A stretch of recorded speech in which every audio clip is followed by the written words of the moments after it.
Good morning students. आज दिनांक 27 जुलाई 2020 विषय संस्कृत कक्षा 9 एवं 10 अर्थात की 9th and 10th combined topic Sanskrit का हमारे चल रहा था संधि प्रकरण। संधि में आपने सबसे पहले जो है अब तक जो है आप पढ़ चुके हैं कि संधि शब्द की व्युत्पत्ति किस प्रकार से होती है। तो आपने इसमें पढ़ा कि सम उपसर्ग पूर्वक बुधांश धातु तथा ध्यों की सूत्र के द्वारा संधि शब्द निष्पन्न होता है। उसके पश्चात आपने संधि की परिभाषाएं पढ़ी। विभिन्न परिभाषाओं में आपने पढ़ा कि वर्ण संधानम संधि अर्थात कि वर्णों के संधान को जुड़ने को संधि कहा जाता है। फिर पाणिनीय परिभाषा के अनुसार पर सन्निकर्ष संहिता अर्थात कि वर्णों की अत्यंत निकटता के कारण जो परिवर्तन होता है उसे हम संधि कहते हैं। फिर हिंदी भाषा के अनुसार दो वर्णों के परस्पर मिलने की प्रक्रिया को संधि कहा जाता है अर्थात कि दो पद अर्थात कि प्रथम पद का अंतिम वर्ण तथा द्वितीय पद का प्रथम वर्ण जब मिलता है तो जो होने वाला परिवर्तन है वह संधि कहलाता है। फिर आपने पढ़ा संधि तीन प्रकार की होती है, अच संधि, हल संधि और व्यंजन संधि। अच संधि में आप अब तक जो है वो दीर्घ संधि, यण संधि, गुण संधि, उसके बाद वृद्धि और उसके बाद में अयाच संधि आप पढ़ चुके हैं। और आज है हमारा पूर्व रूप संधि। तो देखिए पूर्व रूप संधि क्या कहती है।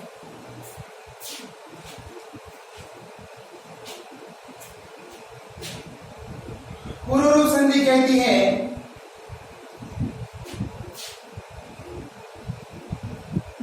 एन पदांतादि, एन पदांतादि ये कहता है कि प्रथम पद का अंतिम वर्ण ए हो और उसके पश्चात यदि अ आए तो अ को हम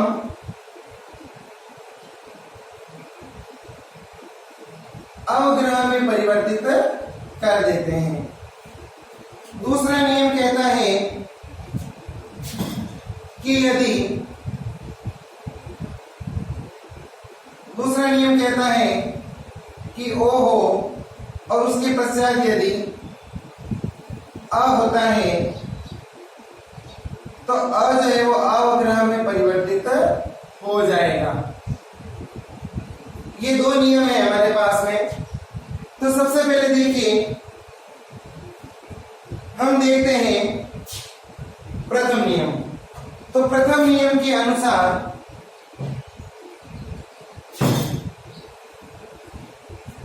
प्रथम नियम कहता है कि प्रथम पद का अंतिम वर्ण ए हो और यदि उसके पश्चात अ होता है तो अ जो है वो अवग्रह में परिवर्तित हो जाता है। फॉर एग्जाम्पल देखिए जैसे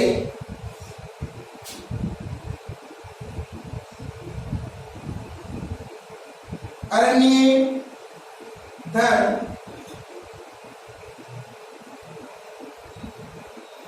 आगच्छत्, अरण्ये धन आगच्छत्। नियम के अनुसार प्रथम पद का अंतिम वर्ण ए होना चाहिए। हमारे पास में ए है, उसके पश्चात अ ही होना चाहिए। हमारे पास में अ है। तो नियम कहता है कि प्रथम पद का अंतिम वर्ण ए हो, ठीक है, ए है हमारे पास। उसके पश्चात यदि अ हो तो अ जो है वो अवग्रह में परिवर्तित हो जाता है। अब हम इनको मिला लेते हैं। तब देखिए अरण्य अवग्रह गच्छत्। ए जो है वो यहां में मिल जाएगा तो बना अरण्ये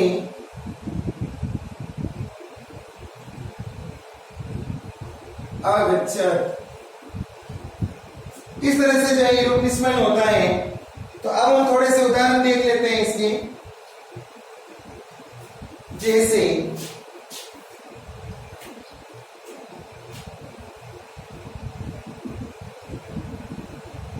सर्वे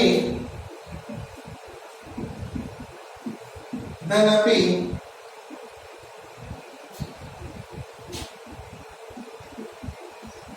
ग्राम्य धन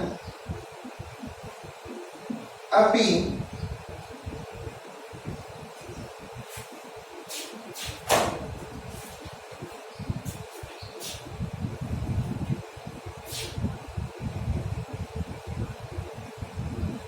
अन्तिधनपि ते धन अत्र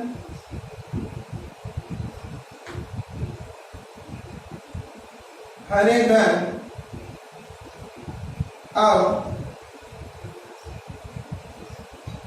में धन अंतिके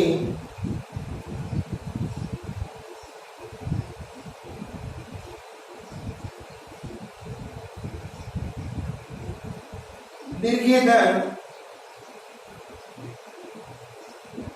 अहनी। तो अब देखिए सर्वधन अपि नियम के अनुसार प्रथम पद का अंतिम वर्ण ए होना चाहिए, उसके बाद यदि अ आता है तो हम अ उग्र में परिवर्तित कर देते हैं अ को, तो बन गया सर्वेधन अपि ग्राम्य धन अपि अन्तिधन अपि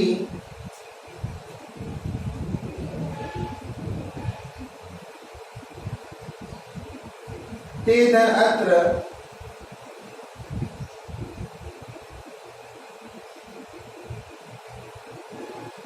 हरे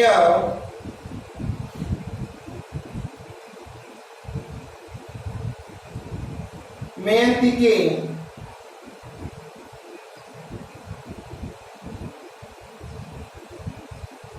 दीर्घ धन अहनी। तो इस प्रकार से जो है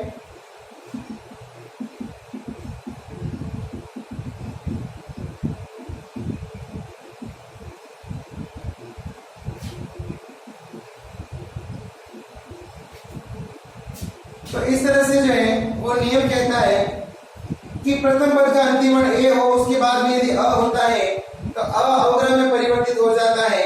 तो हमारे पास में हुआ अरण्य धन अगच्छत, ए होने के कारण यहाँ पर अ को अवग्रह में परिवर्तित कर दिया और बना अरण्य अगच्छत। अवग्रह को अ ही पढ़ा जाता है। ये जो अवग्रह होता है इस सिंबल को अ का अवग्रह कहा जाता है और इसको अ पढ़ा जाता है। तो उसी तरह से तो सर्वे अपि ग्रामे धन अपि अन्ते धन अपि ते धन अत्र हरे धन हरे मे धन अंतिके दीर्घ धन अहनी दीर्घ हनी। तो इस तरह से जो है ये रूप इसके साथ निष्पन्न होते हैं।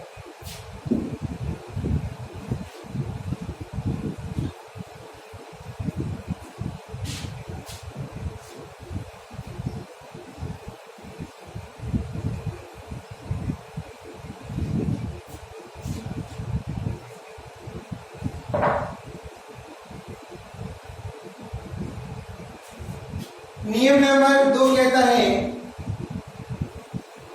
कि ओ के पश्चात यदि अवग्रह होता है, ओ के बाद यदि अ होता है तो अ अवग्रह में परिवर्तित हो जाता है। जैसे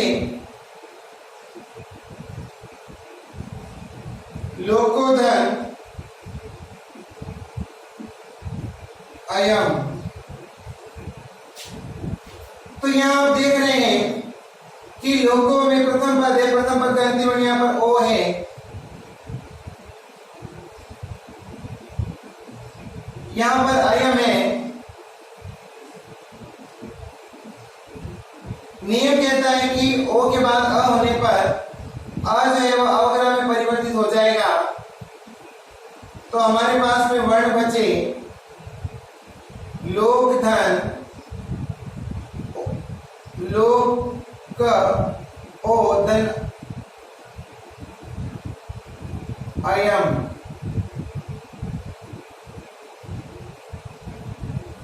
तो हम इनको मिला लेते हैं।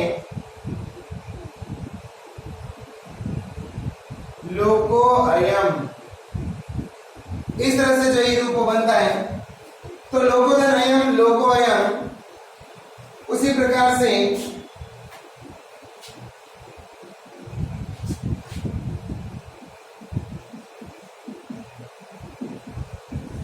देवोधन अपि प्रबोधन अत्र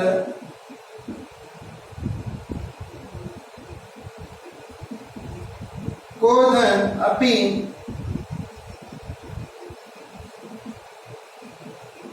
अहोधन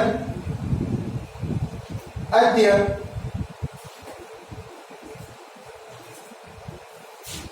उसी तरह से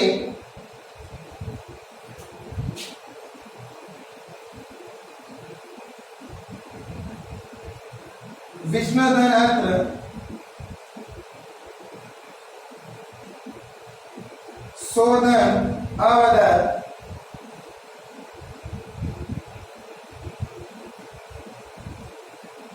रामोधन अहसत्,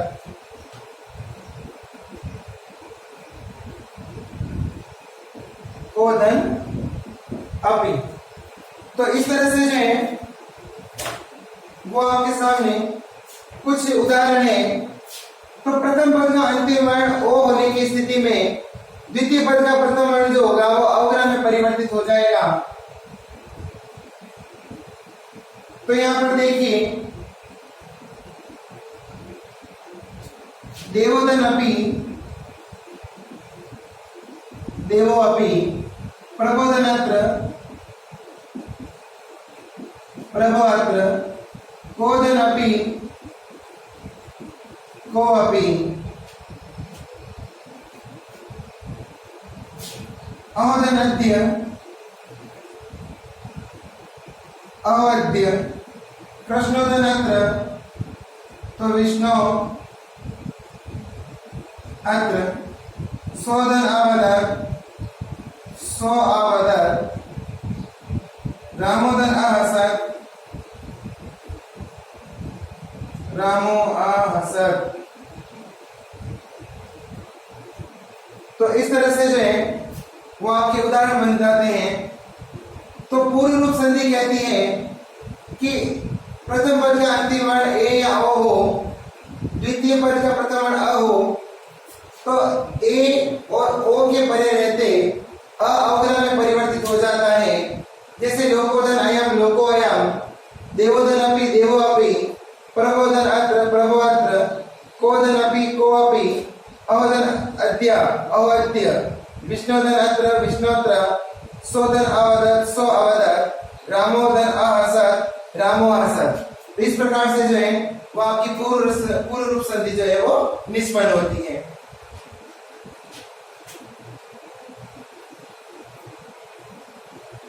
आप इनको नोट डाउन कर लीजिए, फिर हम आगे बात करते हैं संधि का।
अब हम बात करते हैं पररूप संधि।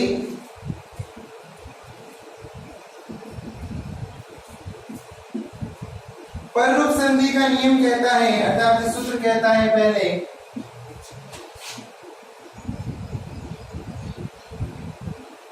एंगी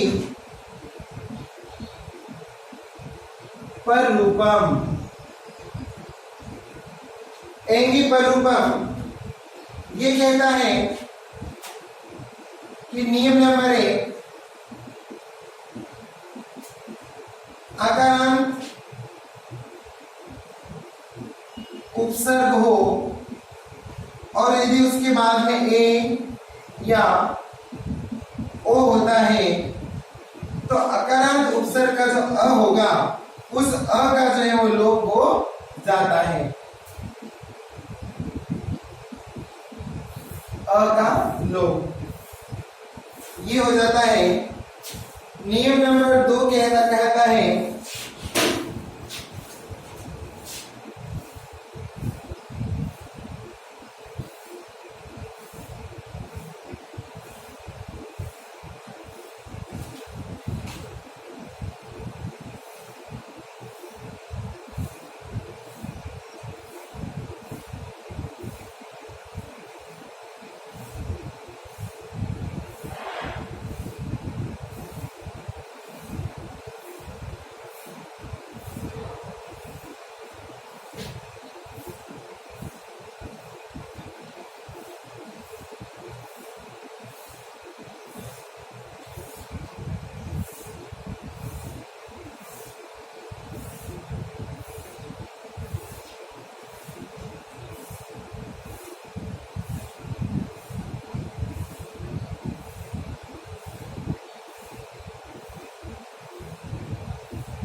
चलिए एक ही नियम आप करेंगे क्योंकि आपके पास सिलेबस में यही है, तो हम इसको देख लेते हैं थोड़ा। तो देखिए, प्रधन एजते, प्रधन एजते, तो यहाँ पर नियम कहते हैं अकारांत उपसर्ग। यहाँ पर आपको उपसर्ग दिखाई दे रही है, उपसर्ग भी अकारांत है, अकारांत करते अ अंत में होना चाहिए। तो ये प्र उपसर्ग, इसका ये अ और ये एजते। नियम कहते हैं प्रथम पद जो है उसका अंतिम वर्ण उपसर्ग होना चाहिए। उपसर्ग है हमारे पास, अकारांत होना चाहिए, अकारांत ही है, तो अ जो होगा उसका लोप हो जाता है। तो हमारे पास क्या बचा? प्र धन एजते, और जब हमने इसको मिलाया वर्णों को तो बना प्रेजते। उसी तरह से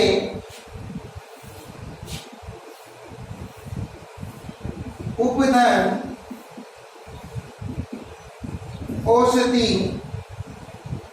तो बना उपोषति। उसी तरह से प्रधन एष्यति तो बना प्रेषयति। प्रधन औषधि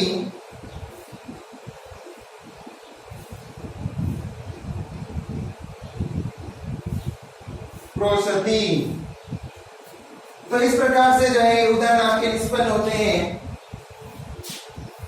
वापस देखिए पररूप संधि को। पररूप संधि कहती है एंगी पररूपम, अर्थात कि अकारांत उपसर्ग के बाद यदि ए या ओ हो तो अकार उपसर्ग का जो अ है उसका लोप हो जाता है। तो यहाँ पर देखिए प्रधन एजते, तो प्र के अ का लोप हो गया, और यहाँ पर एजते है तो बन गया प्रेजते। उसी तरह से उपधन औषधि उपोषति, प्रधन एष्यति प्रेषयति और प्रधन औषधि प्रोषति। इस प्रकार से जो है वो आपके पररूप संधि जो है निष्पन्न होती है। अभी आप नोट डाउन कर लीजिए, फिर हम आगे जो है उस संधि की बात करते हैं।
देखिए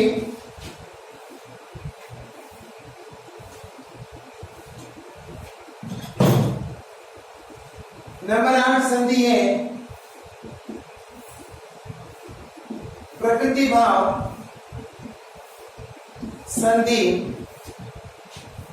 प्रकृति भाव संधि कहती है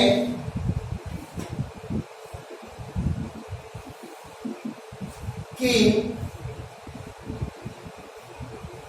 इदुदे द्विवचनम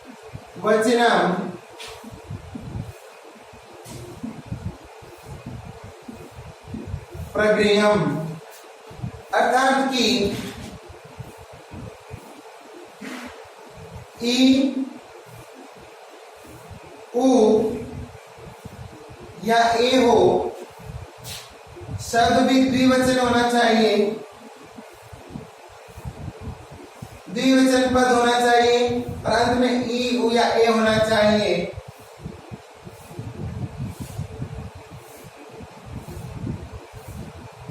इसके पश्चात चाहे कोई भी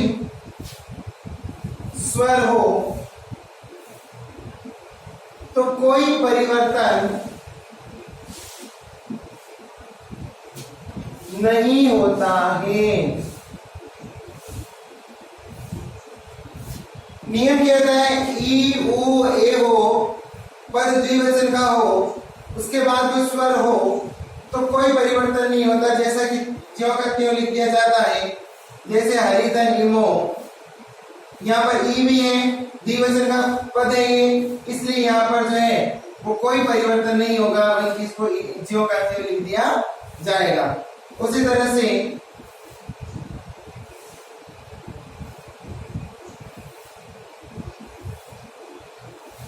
गंगेधन आए,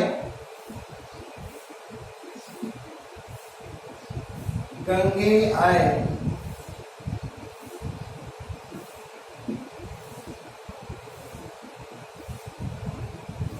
गुरु धन एतव,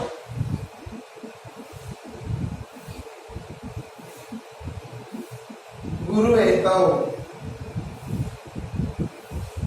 फले धन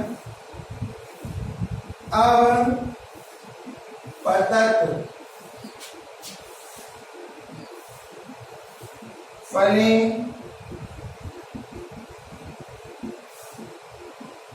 अवपतन। तो ये आप जो है नोट डाउन कर लीजिए।